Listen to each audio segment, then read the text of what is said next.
Assalamu alaikum wa rahmatullahi wa barakatuh to some of y'all, and peace out to the rest of you. Hit the share button because the message is more important than the messenger.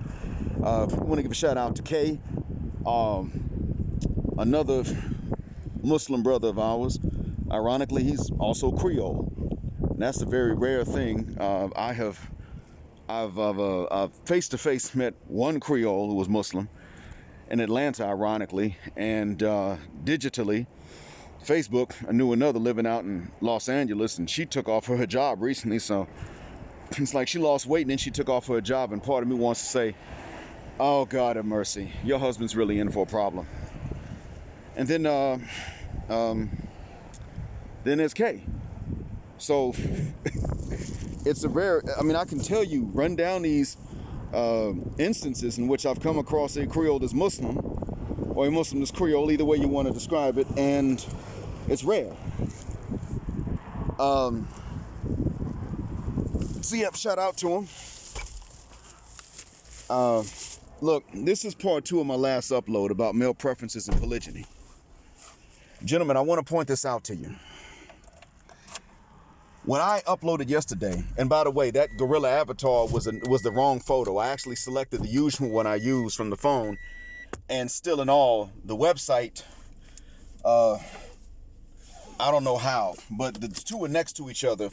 I selected the one that I usually use, and the one you saw came up. So anyway, this is part 2, and I want to point something out to the gentleman. We are about being fair to women. Polygyny must be legalized in order for a community to work long term. Now, that's not a golden community. It's not just the black community. It's any community. If it is not commonly done, that's one thing. But the minute that it is illegal or even socially punished, the community is in trouble. Now, I'm going to tell you, gentlemen, something, and ladies are welcome to listen, but I'm largely informing you because I don't expect even some good women to admit to what I'm saying. I don't even expect all of them to be aware of what I'm telling you, let alone admit to it. In 2001, shortly after 9/11, see, I was told about my differentiated treatment by black women of any shade before 2011. But in before 9/11. But in 2001, a bit after 9/11, of course, at work, people were talking about the Middle East and over there, and even about Islam. And one of the subjects that came up was polygyny, because I had said something about this before. Look, there was a survey that was taken, I think, in the 90s, and it was taken in parts of Asia and in Africa where polygyny was legal or culturally sanctioned. And the survey was taken of women, and the women said they would prefer to be the second wife because they would rather a man who had demonstrated that he could take care of somebody.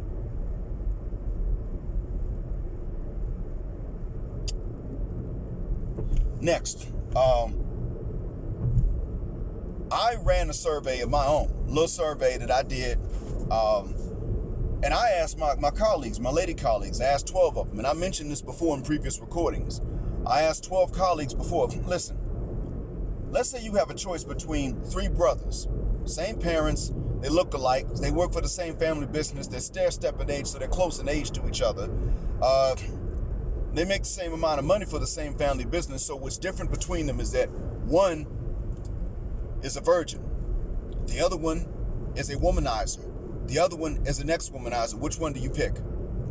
Now, the last one I asked said, I'll take the virgin, thank you very much. I said to her, okay, ma'am, I know some virgins. And the funny thing was, I didn't know any guys that had said they were virgins. I didn't know any at the time. I'd heard of them, but at that time I knew of none that said they were virgins. So I bluffed, and she never called it. She could have called my bluff and exposed me, and she didn't. I said to her, I know some virgin men. Would you like for me to introduce you to any of them or show you their photographs? And she said, no, thank you. Now, she and I had been on a date before. We didn't go anywhere. Now she's single, taking care of her elderly mother. No man, no ding-a-ling. She can't go to the gym and stay in shape. So she's just aging by herself. Prospects gone. That's it. So in any case, this woman said to me, No, thank you. I'll pass, but thanks for the offer. And okay, so. And of course, the ladies are going to sit up and say to me, well, maybe she had someone at the time. Maybe so. Point is, she had a chance to get a virgin, and she passed it up. Now, all the other women, there are 11 left. All 11 of the ones that are left said they want the ex-womanizer, and their reasons were the same. He has the experience of womanizing, but he's not doing it anymore, so I get to benefit from his experience without having to lose him to another B word. Excuse me? Her standards themselves, in many cases, and a lot of women don't even realize that they're like this. So they're women that really will tell you, I'm not like that, and they're not lying. They think they're not. Gentlemen, they will tell you this. There are those who know they're lying. They're at war with you because they're lying. And then there are those who will tell you they're not like this because they really think that's not how they are until they get in a committed relationship with a man. So some of them ain't even lying, but they're going to sit up and say, oh my God, that's nasty. No. When I asked them back then, this is 2001. There was an internet, but there wasn't social media that we knew of. Let's keep this in mind. Women were not as aware of men becoming aware of their games. And they just told on themselves. So what I'm telling you, gentlemen, is that polygyny must be legalized. Not many of you will do it, but it must be legalized in order for families to be stable. That's the truth. Men don't have an interest in breaking up their own families. A lot of women would not really prefer to do it if they think of it in those terms, but when they actually get involved and they see that, other men are still giving them the eye, or other men are still checking out their titties, and their husband is, he's boring now because she's had him for a while. That's really what makes a man boring, to be honest, by the way. She may think I can replace this man. And then find out she can't, because these other dudes that were looking at her breastises don't mind groping her breastises and busting one on her cervix, but they ain't trying to actually wipe her up, especially if she left her husband to get some. But a lot of the women that'll sit up and tell you, I'm not like this. What are you talking about? See, that's just the ones you know really believe what this. Well, some of them really believe what they're saying. So I wanted you gentlemen to understand, I'm not promoting unlimited polygyny, because this isn't about us being bums and just not being responsible and taking from women without giving back to them.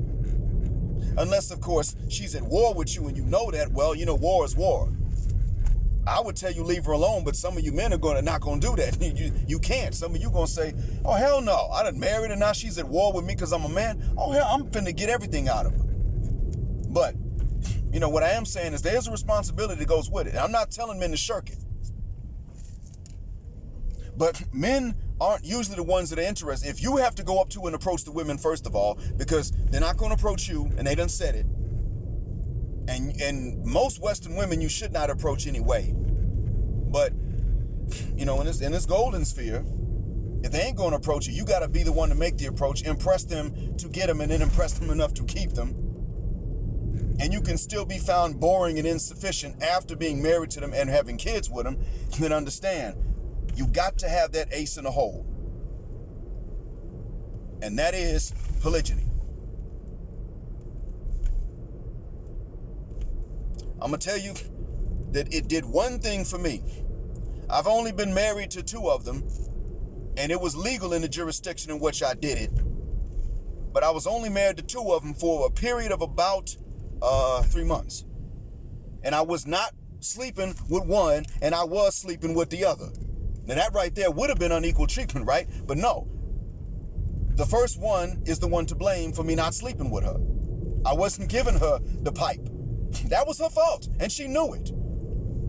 She's confessed since then. I think I'm being punished for what I did and what I didn't do. She said this later on after we were no longer married.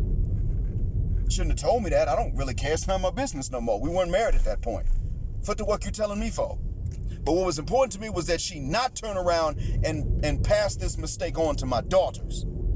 I didn't want her having conversations with them about this and saying, well, look, girl, when you get you a man and you don't get everything you want, you do this. No, So I had to do what I had to do to drive the point home to my daughters without so much as saying a word.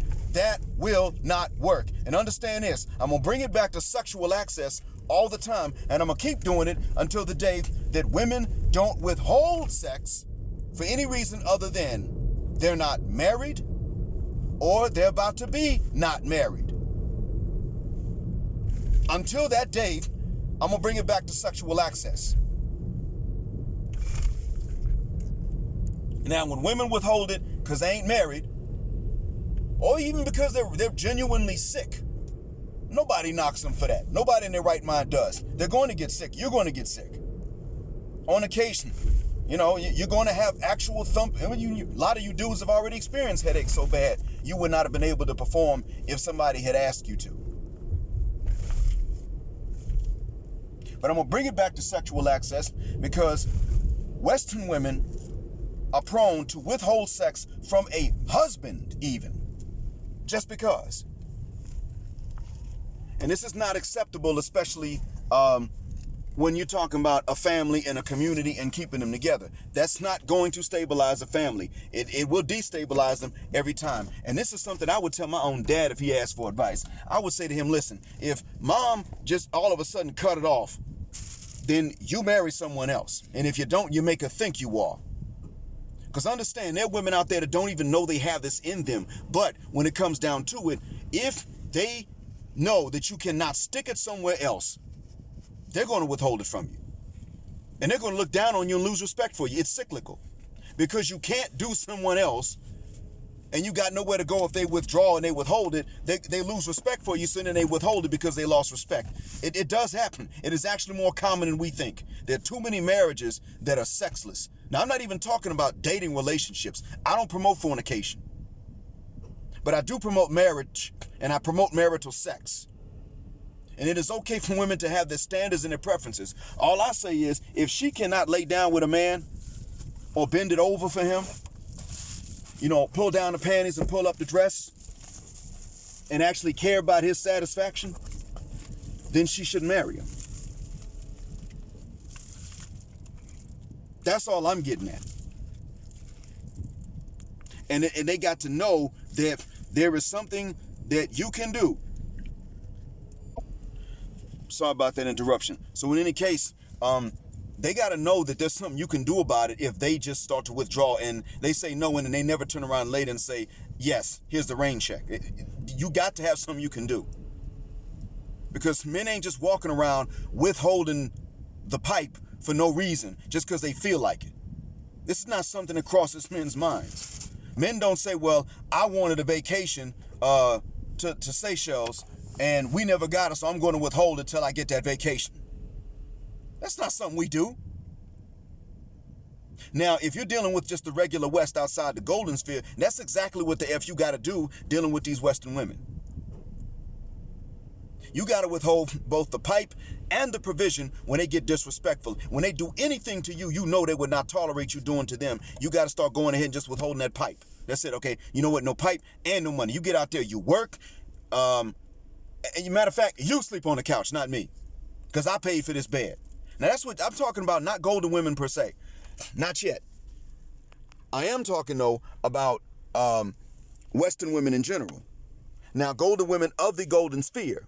Golden women outside, no, they're the same as any Western women. But golden women of the golden sphere have come in large part with a determination that they stated to not do the same things and not start a war. And so what I'm saying is, don't start one, gentlemen. Definitely don't do that. Don't be unfair. Absolutely not.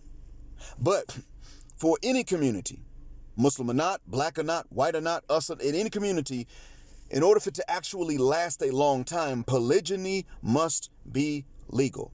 Now, some say, well, what about Brazil? Yeah, when was Brazil founded? I mean, is its culture as ancient as the cultures that the Portuguese destroyed to build the modern day Brazil? No. Okay, all right. Now, and I say cultures because some were monogamous, some were polygynous. But guess who didn't control every single thing that went on? Next. Some, you see, in Thailand, they actually do have a extra legal polygyny, but it's not necessarily legally punished in many cases.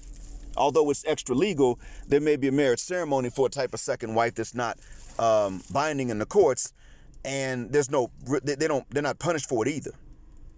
Now, mind you, those men don't believe in a punishment for adultery. They don't believe that God's going to divinely punish them for adultery. So if the first wife turns off the faucet, they go and get that second wife. And that first wife can't say a furthermucking thing about it except whine and moan. And people will tell her, be patient, deal with it, he's a man. Now, that's not okay to do just because he's a man, but I do think that she has no grounds to complain if she turned off the faucets. That is the case.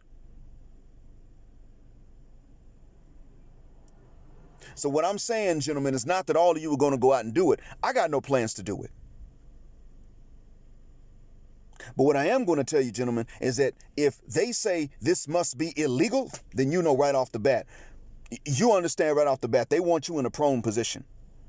One in which you're not asking them to take. I mean, not, physically you may when you're actually consummating a marriage, but I'm talking about figuratively speaking.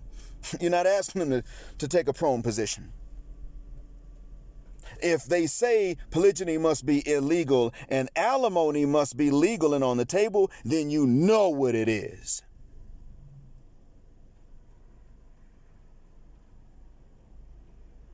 Because again, if any of you gentlemen came in and tried to justify being irresponsible and being bums and taking all from them and giving nothing in exchange, I jump on you too. It's just that we men don't even think we can get away with something like that.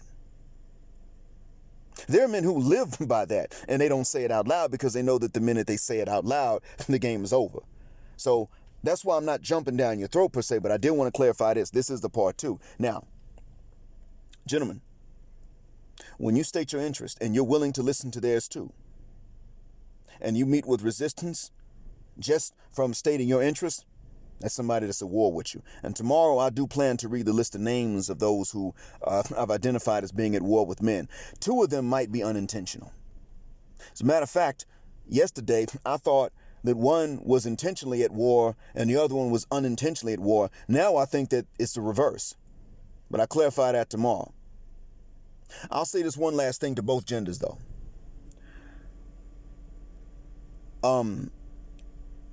In order to prevent a gender war, while still respecting that women have different concerns from us men, they may even have more of an urgent need of such a golden sphere and even an offline community than we men have. I do recommend something that may be able to de-incentivize some of them from starting a gender war. And that is a second space within the golden sphere. One, just for the ladies to get together and be safe from the ones who hate them. Now, I'm not saying to be safe from the unambiguous dark-skinned black woman, because all unambiguous dark-skinned black women don't have a problem with them. But I am saying a place for them to just be safe from the ones who hate them and their false accusations of them and the negative stereotypes of them. Online, sure, they may need that. Because when I read these list of names tomorrow, some of them may say, I'm not at war, and they're going to be lying. And others will say, I'm not at war with men, and they may really think they weren't. However, if I read someone's name and they realize, okay, I'm telling the honest to God truth. If I'm honestly mistaken, it's an honest mistake, but it's going to be honest. And therefore, I had a reason to see you as being at war with men and trying to drag this black community's gender war into the golden sphere and the golden community when I read your name. Otherwise, I wouldn't have read it with no reason. If you really aren't interested in dragging a gender war into the golden sphere, then what you need is just another space just for the women, period. And y'all can build that online and offline if you want. But that is something you cannot ask men to help with. Understand, when that space starts up, online and offline, when anybody goes in and trolls you, it ain't our job to defend you. You understand? You are not ours. You are our wives' friends. That's what you are. You're not related to us. We don't owe you this defense because you don't owe us nothing. That's how it works. And when we're not going to apologize for what we don't provide and what we're not coming that for which we're not coming forth, because remember, you wanted space, to which we didn't have access and needed to stay the hell out of. And that's okay to want that. If you're sick of men, or you're just irritated with men, but you're not interested in actual gender war with them, you can have a place wherein you can still relax, because I do believe in a right of yours to be safe. It's just that that's going to be all yours with no help from us. It's your right, but it's not our responsibility. That's all. Thank y'all for listening. Black Heart, Black Mind, Blackout. Assalamu alaikum. And as you know, Black and MLS, non-select heterosexual male power, just because some of them don't like it. And Black and MLS, patriarchy, until extinction or judgment day.